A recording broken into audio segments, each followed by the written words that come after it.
भारतीय किसान यूनियन लोकहित के राष्ट्रीय प्रवक्ता हरीश हुड्डा ने प्रदेश सरकार के जाति सूचक शब्दों के प्रयोग पर प्रतिबंध लगाने पर नाराजगी व्यक्त करते हुए कहा कि उत्तर प्रदेश सरकार का जाति सूचक शब्दों के प्रयोग पर प्रतिबंध का फैसला दुर्भाग्यपूर्ण है और एक तरह से सामाजिक संगठनों पर अघोषित प्रतिबंध है।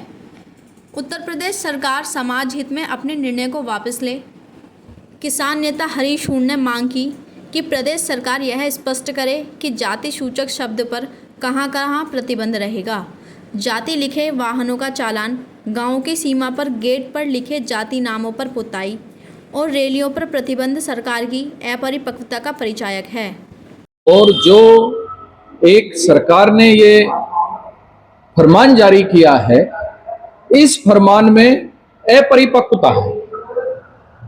वाहनों पर, गाड़ियों पर जाति सूचक शब्द जो लिखे हुए हैं उनके चालान काटे जा रहे हैं।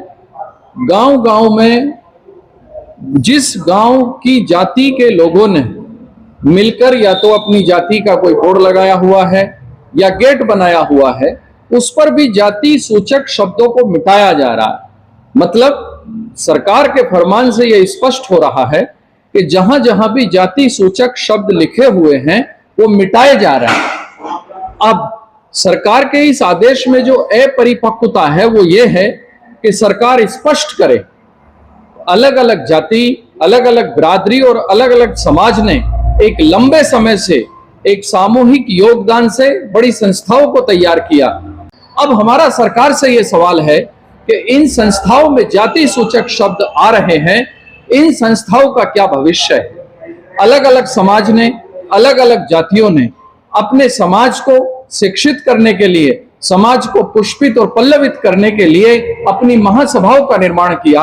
आज सरकार ने घोषणा कर दी कि जाति सूचक आधार पर कोई भी बैठक नहीं होगी, तो इन महासभाओं का अप्रत्यक्ष रूप से प्रतिबंध लगा दिया गया है। देश के सामाजिक संगठनों पर एक तरह से अघोषित प्रतिबंध लगा दिया गया है, जो बहुत दुर्भाग्यपूर्ण है। और सरकार ने जो ये जाति सूचक शब्दों पर प्रतिबंध लगाया गया है, ये अधकचरा फैसला है। मतलब बहुत जल्दबाजी में लिया हुआ फैसला है। ऐसा लगता है कि किसी बात से प्रभावित होकर सरकार ने ये फैसला लिया है। सरकार से हमारी 3 मांगे हैं। जनता के सामने आकर सरकार ये स्पष्ट करे कि जाति सूचक शब्दों का प्रतिबंध किन किन परिस्थितियों में और कहां कहां पर रहेगा, क्योंकि आज देश में, ये प्रदेश में बड़ा आक्रोश है। सरकार ये स्पष्ट करे। दूसरा, यदि सरकार स्पष्ट नहीं करती तो जल्दबाजी में लिए हुए अपने इस फैसले को वापस ले। आज गांव-गांव में जो ये बोर्ड पुतवाए जा रहे हैं, अलग अलग जातियों के बोर्ड पर कालिख पोती गई है, ये कहीं ना कहीं परंपराओं को और पहचान पर अतिक्रमण है, जिसे देश की समाज स्वीकार नहीं करेगा। हम सभी जातियों का सम्मान करते हैं, सभी समाज का सम्मान करते हैं। जाति का दमन करना, जातियों के नाम पर कालिख पोतना, ये घिनौना अपराध है और कहीं ना कहीं सोची समझी साजिश भी लगती है। तो जैसा मैंने अभी पहले कहा, सरकार स्पष्ट करे कि जाति सूचक शब्दों पर कहां कहां प्रतिबंध है, कहां नहीं है।